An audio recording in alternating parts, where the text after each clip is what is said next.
Dr. Joe Gruver grew up on a small farm in rural Maryland and has been active in farming systems research, outreach, and education for over 25 years. He has been a professor of soil science and sustainability in the School of Agriculture at Western Illinois University since 2007, when he completed his PhD in soil science at North Carolina State University. His research focuses on conservation cropping systems, organic grain production, and innovative teaching methods. Let's welcome Dr. Joe Gruver.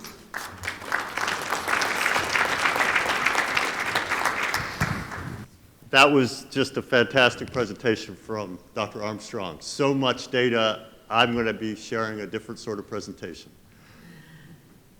One reason is that my focus is 100% teaching undergraduates. And I'm missing a class today, but that gave me an opportunity driving over here to reflect on what this particular project that I'm going to describe really has meant for WIU. And it's not just about the research. It's also about the impact on undergraduates. We have had lots of disruptions in this project, but as I think about what sustainability is all about, it is how you respond to disruptions or disturbance. Whether you effectively respond, whether you keep that long look while also responding to the immediate issues that you are facing. So I'm going to talk about integrating livestock grazing into the Western Illinois corn soybean cropping system to enhance farm profitability and reduce nutrient loss. You could see the collaborators up there. Dr. Mark Bernards had the long look. He had the vision for this project many years ago, and he has actually left us now. He's moved on to a USDA position, but I just want to start by recognizing Dr. Bernards. He was really the person who made this happen. We had many conversations where I wasn't sure how we would bring this together, but his long look kept us going. So we started back in 2021 with the first funding from NREC, and we've continued since then. Just want to quickly mention, we had a graduate student, John Nichols, who was an amazing contribution to our undergraduate program, as well as research. John had farmed for over 40 years before he came to WIU. His son had come to the U of I, came back with a degree from the U of I, and they started banging heads. They had different views about things. John had never gone to college. And so finally he said, let's see what you can do with your U of I education. I'm going to go get an education at Western. And it was incredible to have him in classes, the dialogue with students. But speaking of disruptions, he became ill, and it was a disruption to our project, his health situation. Anyway, we have 3 cropping systems that we're specifically looking at: a corn-soybean control, no-till, corn-soybean, pretty standard on the types of rolling timber soils in Western Illinois. Then the next system is a continuous cover system, where we take the corn and soybeans, we add in a small grain, and then we also add in cover crops in between the grains. Specifically, we have a very good opportunity for more diverse cover crops after the small grain, and then we have another pretty good opportunity between the corn and soybeans to put in cereal rye. And then we have a perennial grain, intermediate wheatgrass, trade name Kernza, we planted in a system. So we are comparing different levels of diversity and also different levels of, I guess, annual versus perennial root systems. Okay, so this is the plot layout, and the basic idea here is that we have multiple starting points. The CS is the corn-soybean standard system, CC is the continuous cover system, and then the Kernza system. And it was important that we have multiple starting points so that we could have corn being compared across the 3 different systems. We only have 3 replications of the Kernza. The blue indicate tile lines, and there's a central tile line in the middle of every plot, which is where we were collecting the data. This just kind of shows you the sequence. Obviously, the corn-soybean is just alternating corn-soybean. The perennial cover, just straight Kernza through. And then you could see one of the continuous cover plots, what that sequence was going to be. But as I said, we had multiple starting points. So each year we'd be at different stages for the continuous cover plots. This is at the WIU Kerr farm. This is a farm that historically has either been long-term continuous no-till for the grain plots or the WIU beef facility, and the proximity created a special opportunity that it was easy to bring grazing animals over into our plots so that we could do the grazing at various stages of cover crops and also the Kernza. One other disruption, if you look in the upper left, that was a bypass highway. So at one point, we weren't sure if we'd even be able to keep this farm. This is just showing the soils, and specifically, we have that 279B, so a moderately sloping rosetta, and then we have the 17A, which would be a flat Kioma. And you guys are probably familiar with these soils. Both of these are alpha sols, but the rosetta is a more well-drained soil. That's how it's mapped, versus a more poorly drained for the Kioma. So my first involvement with this project was back in fall 2020, and we collected deep soil cores. And so you could see the soil core being collected. It ended up in a a plastic tube, and then I brought that back to a facility where I cut it into pieces. So I cut it into 12-inch pieces. You could see some of those, for example. But then I broke them apart, trying to look at the structure, and when you look at those faces, you're able to see changes in color, changes in structure, and so I tried to document those as well. And this is just an example. I don't know if you can see up there, but I'm indicating that we are starting to see low chroma developing at 23 to 24 inches. So those are the types of things that if I had not broken apart our 12-inch sections, I wouldn't have seen those changes that were intermediate. Just an incredible amount of coloration that really was a disruption to another type of disruption to the way I had been focusing on soil. I really had been focused on the top 12 inches, mostly the top 6 inches of soil for my research and the farm management I was doing. This project brought me deeper. It really made me start thinking more about the deeper part of the soil profile. It also gave me an incredible amount of pictures to start showing in my classes. So that's maybe the biggest impact of this. What you're seeing right there is now I had something to talk about in my classes that was, very authentic. Not a picture from the web, but a picture that I had taken. Okay, and you can see manganese concretions there. Lots of interesting, this is of course before the project was even implemented, but we had lots of these channels, probably earthworm channels that had been filled back in with topsoil, and we noticed that there were lots of roots that were growing specifically down those channels. So it just made me focus in on deeper aspects of soil health than I had really been thinking about before. And lots of evidence of long-term use of roots, reusing those channels, changing the redox status so we get the depletion right around the root. This is the kind of thing that is just words when you talk about it in a lecture, but when you show that kind of picture, when you have actual chunks of soil from the plots that the students can look at, they start to understand these things.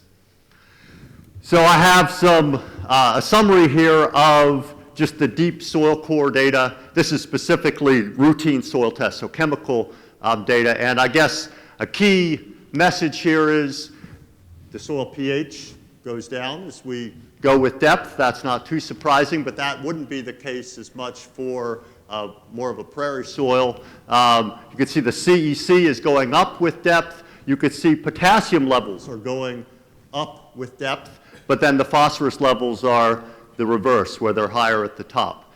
And you could see the levels of organic matter that we're looking at here. So these are very different than the black soils that I primarily work with at my research farm. Don't know if you can see the color difference here, but over on the left, we have much darker soils.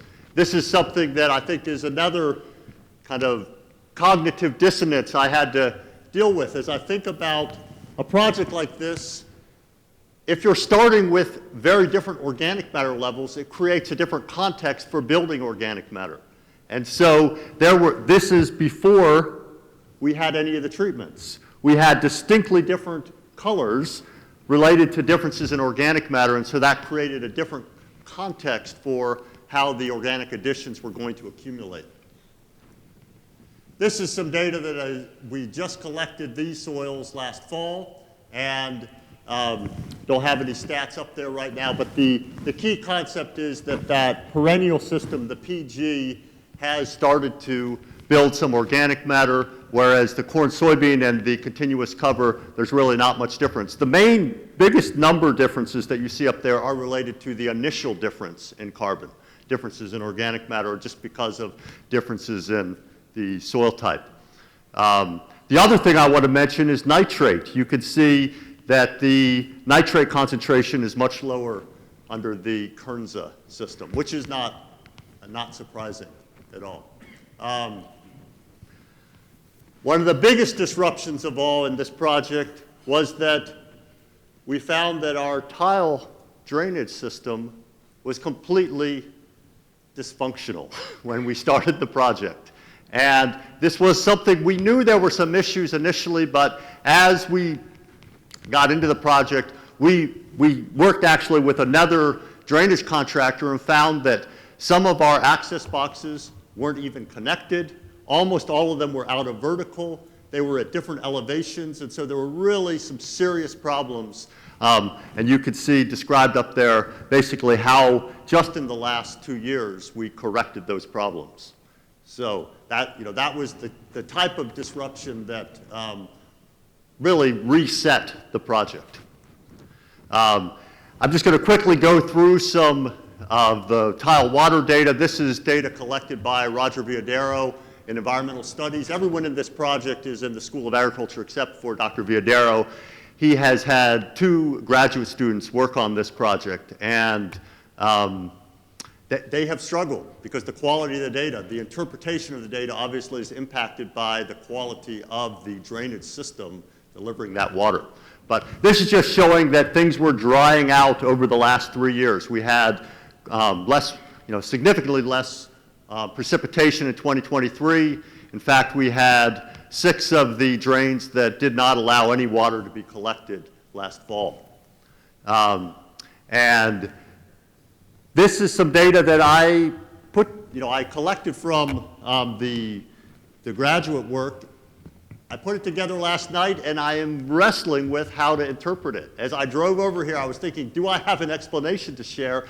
And my explanation right now, when you take a look, it says average nitrate concentrations consistently lower following the continuous cover corn versus the corn soybean. That's not too surprising. But then you take a look at the phosphorus data, and they had consistently lower phosphorus in the continuous cover with the soybeans. And so I went back and forth and thought about this. I'm not convinced yet that this is actually a treatment effect. I'm not convinced that the system is causing this. I'm wondering whether this is something where there is just simply differences in the quality of the water coming out of those plots that's not related to the treatment. So that's something I need to talk to Dr. Viadero's group a little more about. But clearly there was a difference between the plots where the continuous cover plots had lower levels of nitrate, where we had the corn plots, lower levels of phosphate. But what was driving that? That's, I think, the bigger mystery for me right now. Another very serious problem is we go back to this initial view here. You can see just how much forest we have nearby. Lots and lots of timber, meaning lots and lots of deer. And the result was that we were having an incredible amount of grazing damage, such that, we were having crop yields that were about 1/3 of county averages in 2021 and 2022.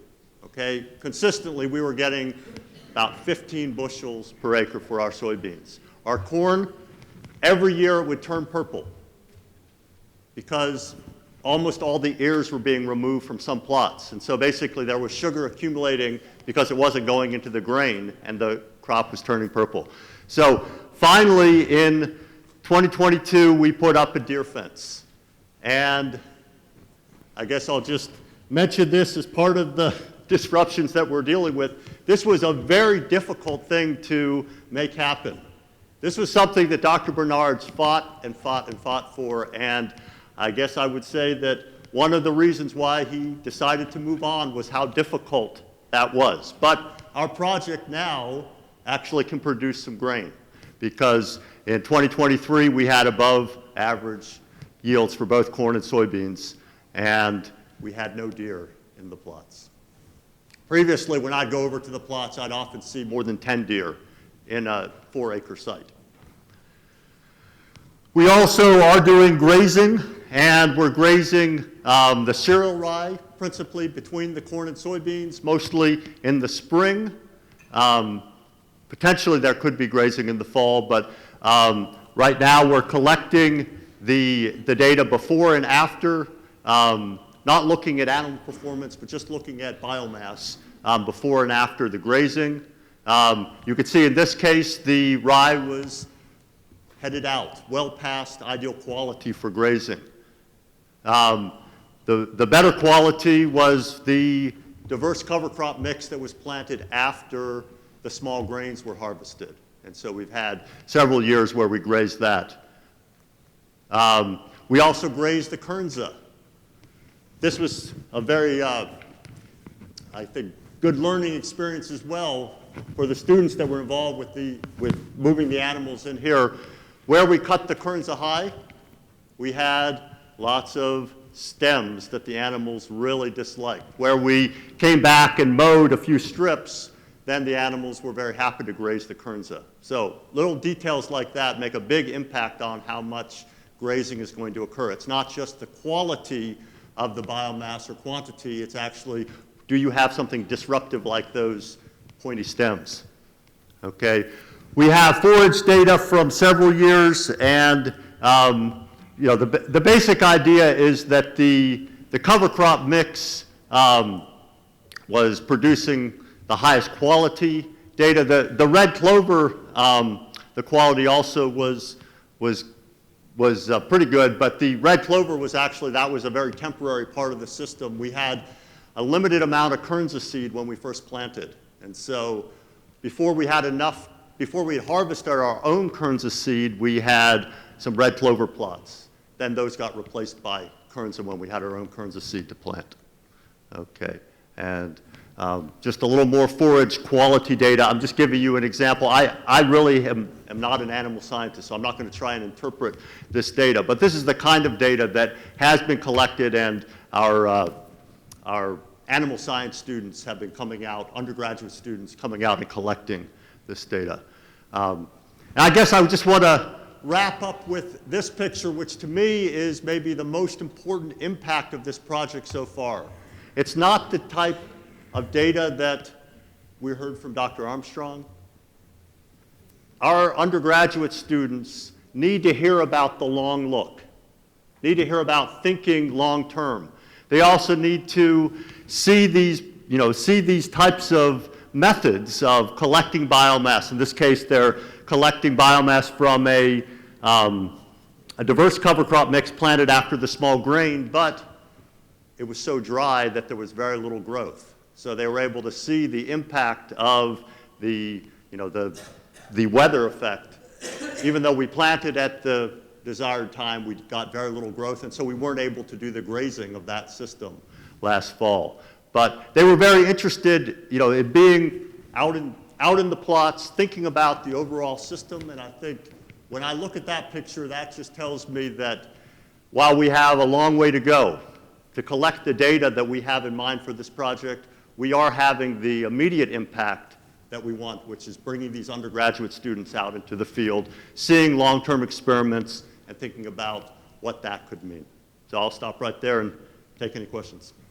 Yes? Joel, what's your thought process for using the Kernza in the system versus, I mean, it just seems that culturally, some of the other cereals would be more fitting in the process. I'm just trying to understand that a little bit.